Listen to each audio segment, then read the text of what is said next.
Et pour ce matin, le soliflare, eh bien, encore une fois, j'essaye de maintenir le suspense jusqu'au bout. Je dois vous avouer que j'ai eu beaucoup d'idées différentes pour ce soliflare. Et puis, au moment de me mettre sur mon ordinateur pour le mettre en place, eh bien, c'est celui que je vais vous présenter qui est venu. Je ne sais pas pourquoi, mais enfin, c'est comme ça.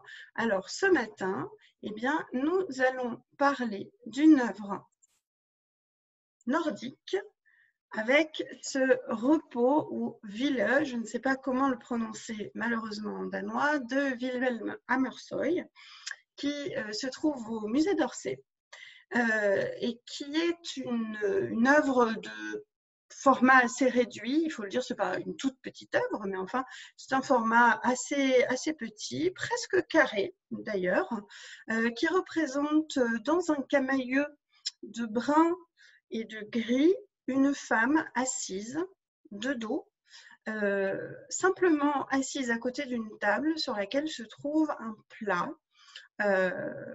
relativement peu identifié. Cette femme ne nous permet pas de savoir si il s'agit d'une femme de la bonne société, une gouvernante, une bonne. On n'en sait rien, pour tout dire. Et ça n'est pas nécessairement important. Mais voilà pour cette description donc d'une femme de dos que l'on surnomme le repos, mais qui est en fait une image qui renvoie à une forme de solitude, d'enfermement peut-être, ça dépend évidemment de la sensibilité de tout un chacun, et qui sur moi a toujours eu un effet assez hypnotique. Je le trouve absolument fascinant. Alors, qui est l'artiste qui l'a réalisé? C'est cet homme que vous voyez ici, Wilhelm Hammershøi, qui est un artiste danois, qui est en fait avec Munch, l'artiste scandinave au sens large, le plus connu du début du XXe siècle, qui est un artiste qui a été souvent difficilement considéré. Je m'explique. Voilà comment un critique d'art danois qui s'appelait Poulvad décrit Hammershøi. Admiré et célébré de son vivant, on se mit très vite à lui dénier toute importance réelle, ne lui attribuant tout au plus que quelques lignes dans les ouvrages d'histoire de l'art, et ne le nommant qu'avec une sorte de respect détaché. Je poursuis la citation. Jusque dans les années 1920, le peintre était encore nommé avec déférence. La presse allemande, française et danoise lui avait accordé d'importants articles. Mais 1916 était aussi la naissance du mouvement Dada et de la révolte contre l'académisme. Donc c'est ça qui fait la particularité d'Hammershøi, c'est qu'il a été reconnu très jeune dans sa pratique. Cependant, très vite, on va quasiment l'oublier en fait. Il a fallu attendre les années 1990 pour le retrouver. Alors, pour quelle raison? Parce qu'en fait, il a une... comment dire? Il a une tendance à peindre systématiquement à l'encontre de ce que l'on produit à son époque. N'oubliez pas en effet que la mort d'Hammershøi correspond à l'avènement du mouvement Dada. C'est un artiste qui vit en plein au moment et qui produit en plein pendant la période impressionniste et surtout néo-impressionniste ainsi que fauviste. Et il est systématiquement à contre-courant. Alors c'est un homme qui est très austère, qui vient d'un milieu protestant très rigoriste et qui a trouvé en son épouse finalement un modèle et une compagne dans son mode de vie très épuré qu'il va faire rejaillir ou peut-être montrer dans son œuvre d'art. Donc vous voyez ici Ida, qui devient son épouse en 1891. Ils se sont fiancés un an auparavant. Et c'est Ida qui est son modèle principal et quasi unique. Avant son mariage avec Ida, Hammershøi représentait systématiquement sa sœur. Pardonnez-moi. Sa sœur, Ida aussi, hein, qui fait partie de son milieu, de son entourage en fait, amical, avant qu'il ne décide de se marier.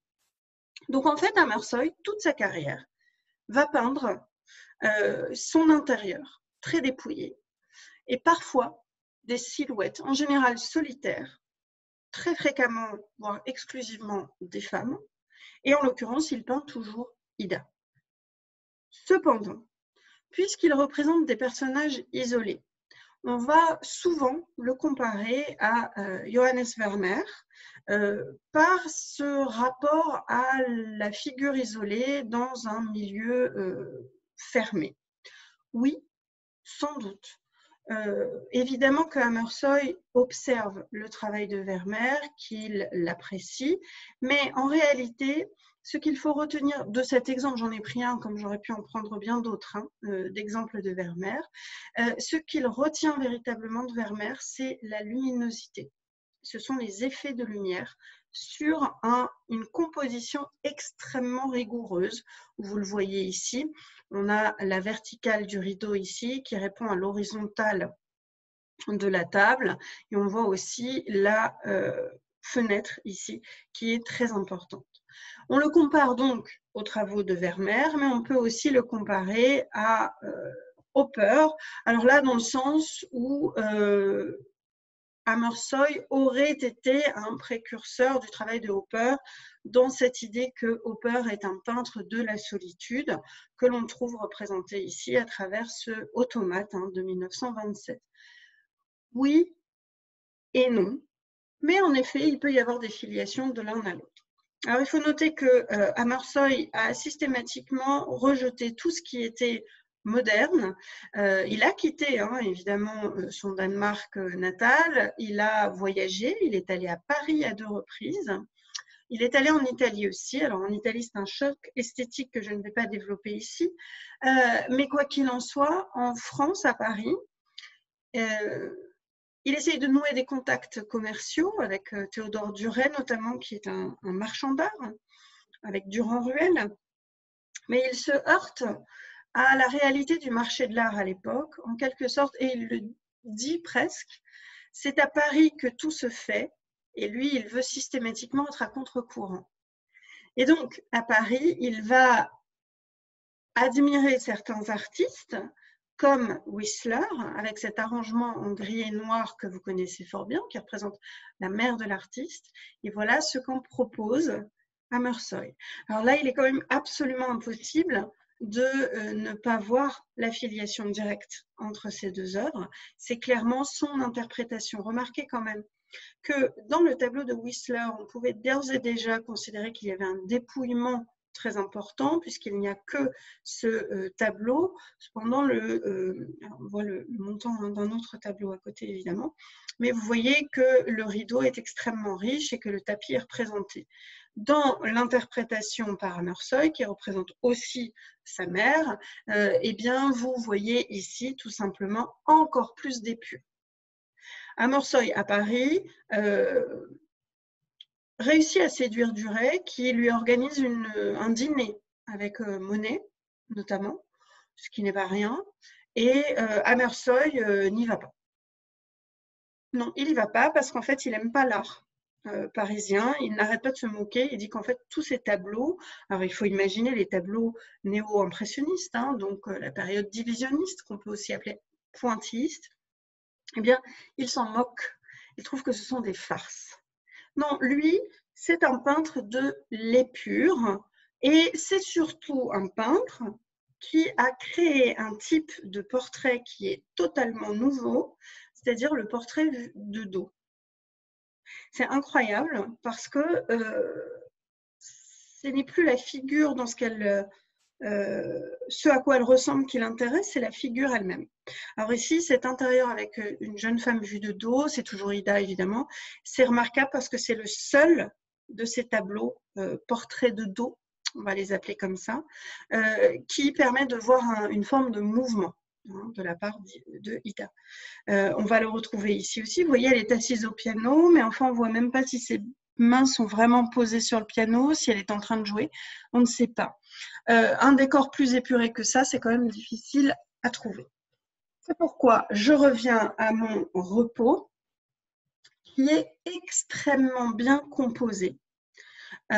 Puisque vous le voyez, nous avons affaire à des formes géométriques avec cette plinthe blanche qui apporte du contraste au corsage brun et à la jupe noire, mais on voit le dossier de la chaise qui apporte encore une rigueur, là où la ligne de la plinthe est décalée, vous voyez, par la table sur le côté droit. Les touches blanches sont répétées par le vase ou le plat que vous voyez ici, ainsi que par la plinthe.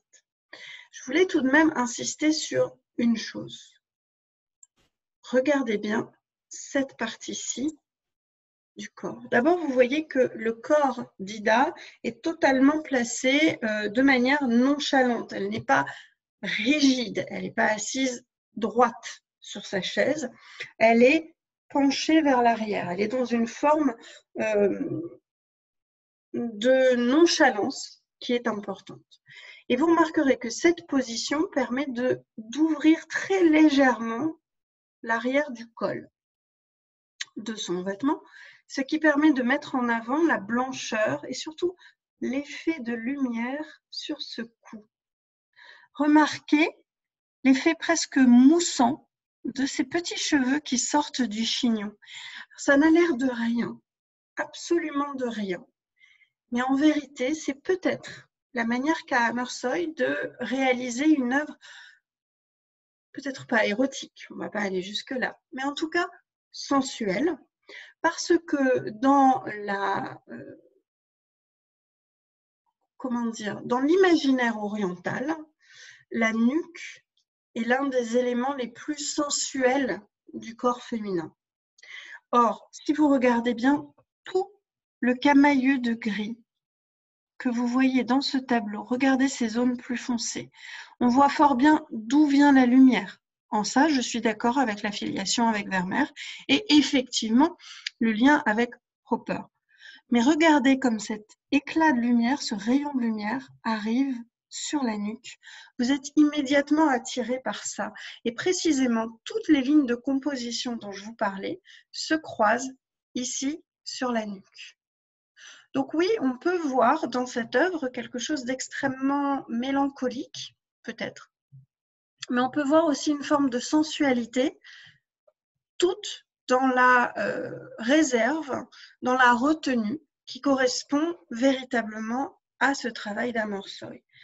Voilà ce qu'un critique d'art anglais qui s'appelle Arthur Clutton-Brock a écrit de cette œuvre. Un miracle d'art du dessin précis et dépouillé. Rien n'y est particulièrement accentué. Il n'y a aucune tentative de rendre la pose gracieuse et cependant, cela n'est ni ennuyeux ni laid. Tout comme les plus fins travaux de Vermeer, cela semble être pris directement de la nature, mais l'ensemble relève l'avance d'un beau style. Donc il y a pour moi une forme de mélancolie et de calme, de valorisation du temps suspendu en quelque sorte. C'est presque une forme de méditation en fait, ce tableau. C'est un moment arrêté dans la vie de cette jeune femme. On ne sait pas ce qu'elle fait, on ne sait pas ce qu'elle va faire, il n'y a pas de mouvement. Elle est peut-être simplement dans la méditation, dans l'instant présent. J'avoue que j'ai découvert le travail vraiment de Hammershøi l'année dernière dans une exposition qui lui était consacrée au musée Jacques Marandré et qui était tout à fait remarquable. Car en vérité, il se dégage des tableaux d'Hammershøi, oui, peut-être cette espèce de mélancolie, mais vraiment l'idée d'un temps suspendu et d'un rapport à la lumière qui, pour moi, a vraiment une résonance avec le travail de Hopper que je vous avais présenté au printemps. Voilà pour ce repos de Hammershøi. Et pour la suite des événements, eh bien, dimanche, le cycle sur les femmes, cette fois, s'intéressera aux femmes d'art. Mardi prochain, à 10h30, cette fois-ci, une présentation de l'exposition consacrée aux Olmecs au musée du Quai Branly. Et dimanche d'après, donc le 22 novembre, ce seront les femmes de science qui nous intéresseront. Voilà pour tout ceci. Je vous remercie de votre attention. Hop.